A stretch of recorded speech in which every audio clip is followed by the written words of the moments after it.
Kia ora tātou. My name is Alistair Humphrey. I'm one of 2 medical officers of health in Canterbury. The other one's Dr. Raymond Pink, who has worked with me for a number of years as well, and tends to work more closely with Ed than I do, but we both work with the sexual health services for a number of reasons. And we've had some great presentations this morning. I'm going to talk about a very dry subject, unfortunately, the law, and the issues really have been highlighted. It was great to hear from Deb Hutchings and Sally Rose about persuading people around contact tracing, which is far more important than waving a stick at them, which Bridie Sweetman also made the point of in her talk, that carrots often work better than sticks and persuasion works better than threatening people. But we do have a law, and so I'm going to talk about the changes in the Health Act, and it should fit in with Jill Sherwood's presentation, not least because she helped me do this, and also with Heather's presentation, which will follow mine. So there are a number of parts to the Health Act that have been modified, and they've been changed, and that has now come into force this year. So there are new notifications and procedures for those. And there are new ways of managing some infectious diseases, particularly sexually transmitted infections. So I'm going to talk a bit about the principles and processes of that, and finally I'll talk a bit about contact tracing, which has become a more important part of the law. So we have a very old Health Act. It's kind of 1956 was when it came in.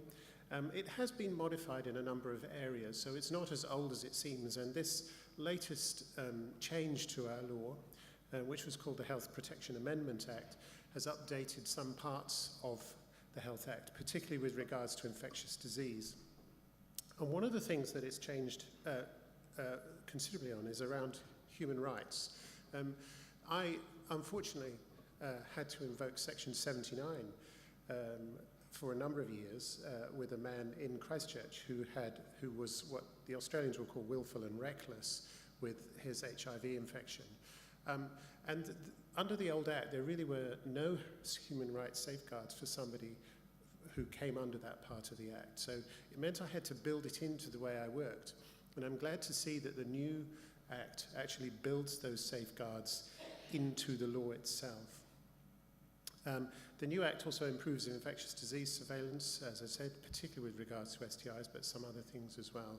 And it puts contact tracing on a legislative footing, although, of course, as I said, persuasion is much more important than waving a stick at people.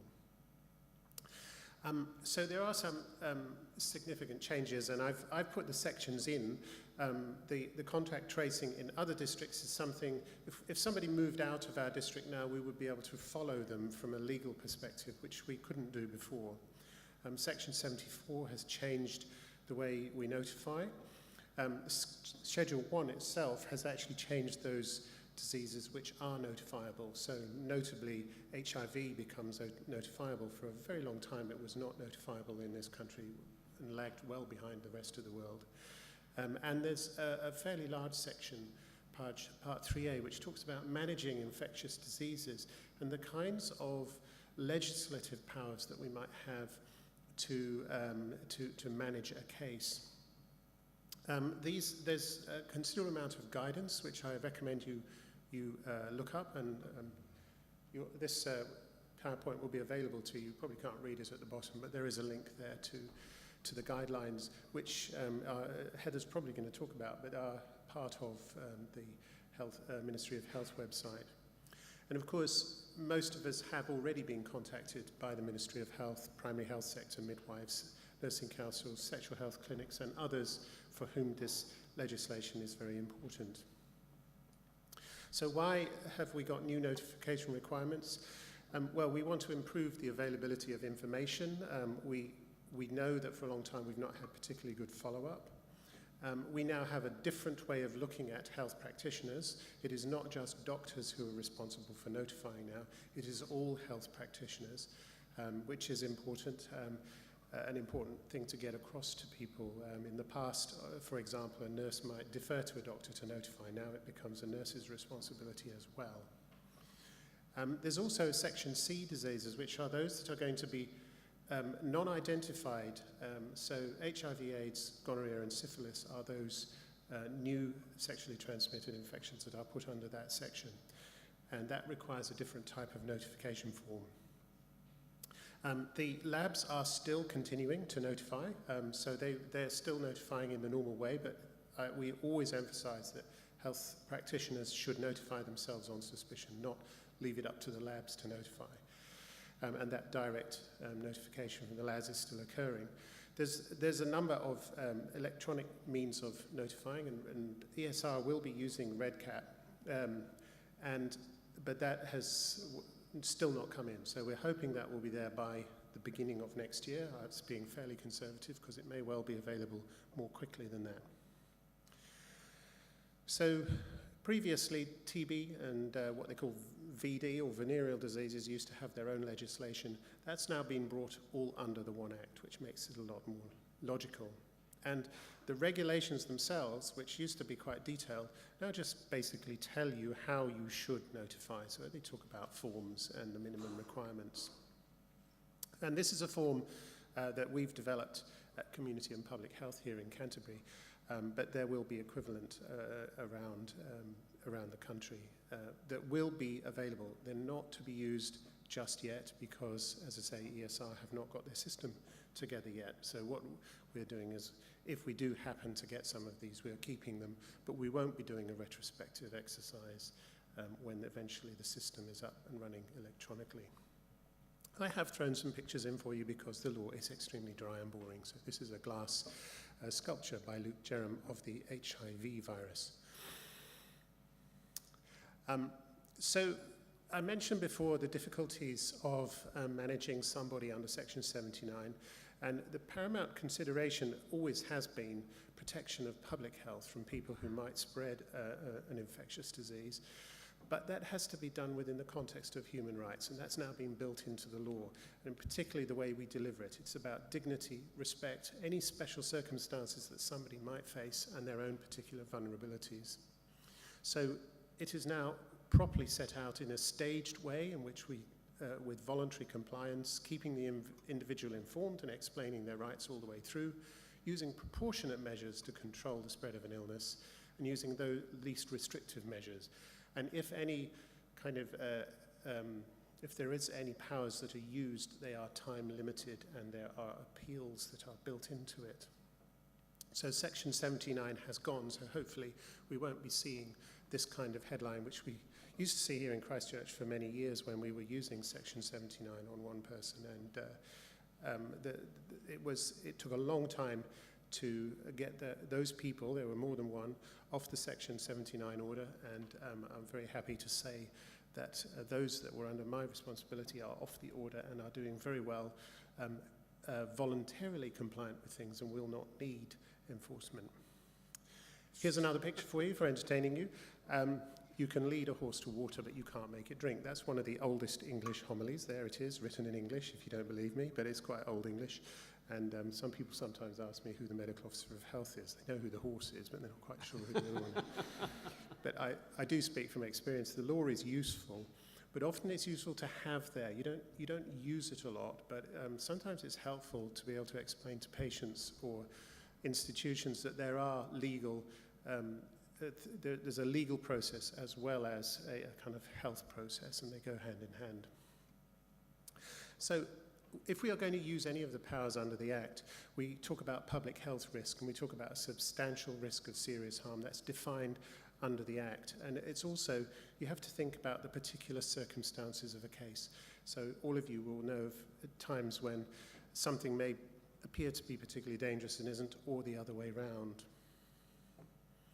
And so there's this staged process where we look at voluntary measures. We try, as Deb and Sally talked about earlier, to get our patients to comply with what we want by explaining things clearly to them.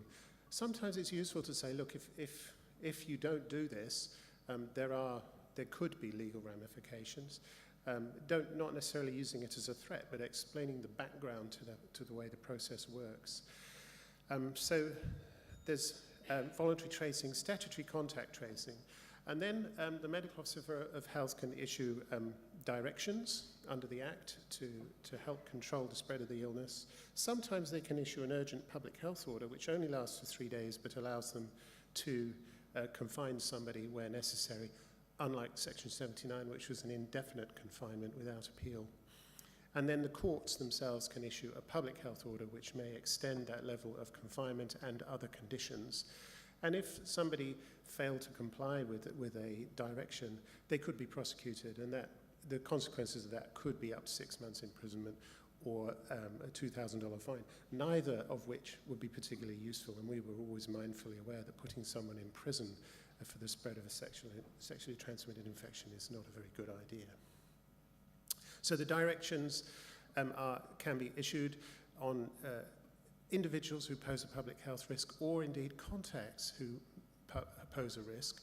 And under those directions, we can ask people to comply, to have a medical examination. So they can be complied to have a medical examination, but not treatment under directions. Remember, directions are issued by the medical officer of health. We can also close schools if we want to, and I have to say I've done that once, and I became every 8-year-old's most favourite doctor. Just turn up to me as a GP and say, "You're the doctor that closed my school, could you do it again, please?" I can still do it. We can ask people, we can comply people to have counselling or education and any other activities. So here's a list of the kinds of things that we could expect people to do: keep them away from certain places or refrain from associating with certain people. But we can't, we can ask them to stay in a specified place of residence, but we can't actually effectively confine them to that place. There are time limits now on the process, so we can no longer do this indefinitely. 72 hours for confinement for an urgent public health order, and if a court issues an order, it's 6 months. We have to, that is, the medical officers of health have to review the directions, whether they're their own or whether they come from the court. And however, the district court may extend the directions or vary or cancel them. Importantly, there's a right of appeal built into it, so anybody can appeal it at any time. The Director of Public Health, who's a bureaucrat in the ministry, has to approve the measures of non-notifiable conditions, and that's worth bearing in mind that some STIs are not notifiable, but they're on Schedule 1 of Part 2, and chlamydia is one of those. And we forward our directions to the ministry, generally work very closely with the ministry whenever we're invoking any kind of legislation. Finally, privacy is an interesting one. The Privacy Code applies to all of this, except there's an exclusion under Section 92J, where the same principles do not apply if public health risk is at stake. So yes, we have to comply with the Health Information Privacy Code, but not where people are at risk. Here's another picture for you. I'll quickly whiz through this. You might have seen this before. So finally, contact tracing. Essentially, you're all well aware of what contact tracing is there for. It's the source of the infection, identifying the source, making contacts aware of the risk of infection, and limiting the transmission of the disease. And information requiring powers are now under the Act, and the case must provide the details about their contacts if known, and it is an offence not to. They could be fined.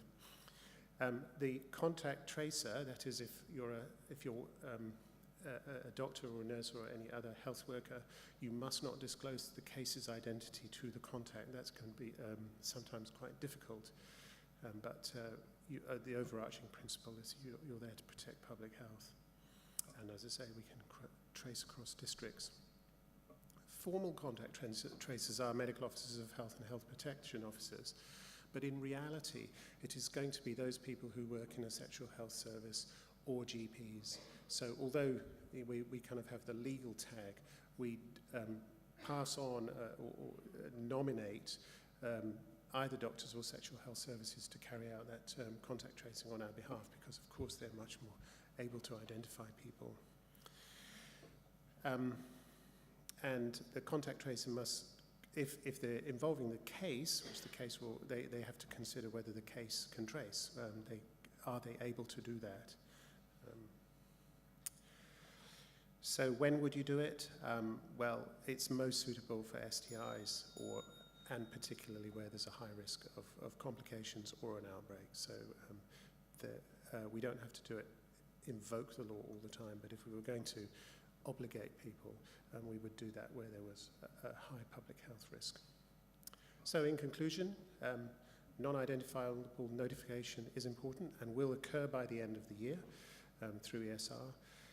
HIV notification still goes to the AIDS epidemiology group in the meantime, and probably will still continue to do that. But contact tracing is a very important role for sexual health services in conjunction with other new measures which fall under the banner of the Health Act.